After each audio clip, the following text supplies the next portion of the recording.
For all of us that like our psychological thrillers free of pretension, Remedy's Alan Wake should satisfy.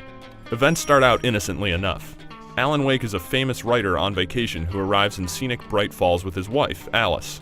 It's a small town filled with what seems to be eccentric but friendly people. Do me a favor, Sonny! At least until Alice gets snatched by unknown forces, and Wake is plunged into a nightmare world of deadly shadows and paranoia. It's an intriguing setup, particularly for X-Files and Twin Peaks fans, and something that once you pick up, is difficult to put back down. While the plot is sometimes so absurd that it's difficult to stomach, the game's setting and characters are developed well enough to the point that you can forgive their stereotypical tendencies and enjoy what they contribute to the tale. A bigger problem is that the ending feels a little incomplete, likely to make room for future content.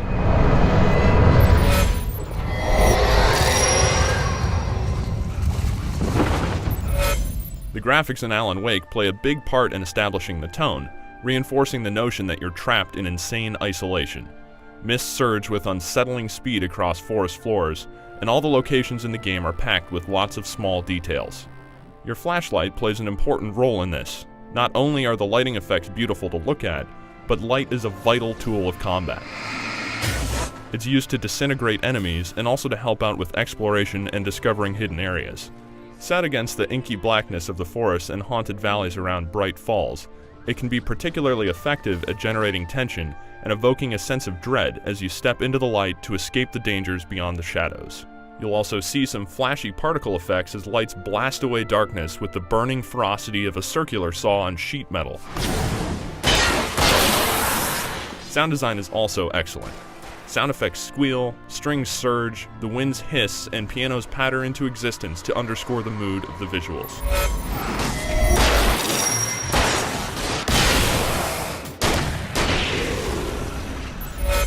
Remedy made Max Payne and gave us bullet time, so there's no doubt the studio knows how to make a stellar action game. What we get in Alan Wake isn't as over-the-top, but it's still a tightly wound, responsive, and entertaining combat system. Your main enemy in the game is the darkness, and it'll force the world to assault you. Your light is the first line of defense, as casting flashlight beams and sparking flares serves two purposes. They stun and hold back your enemies, but also peck away at their shadowy armor. Once the darkness is broken, you can switch over to firearms and pulverize foes with standard weapons.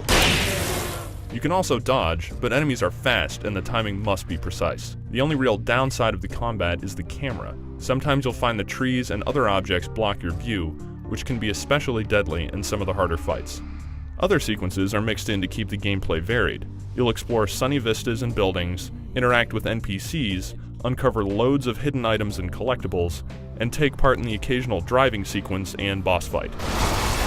I won't say too much for fear of spoiling some of the more impressive action set pieces, but I will say if you have the opportunity to talk to someone, to listen to a radio broadcast, or watch a television program, you should do it.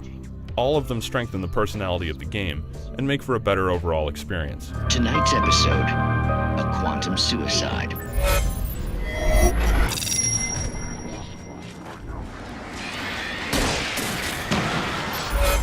It isn't a particularly long game, and its episodic format leaves something to be desired at the alleged conclusion. But that's no reason to pass on Alan Wake. It's a moody run through the paranormal and paranoid, a video game that feels like a short story that's presented like a television show.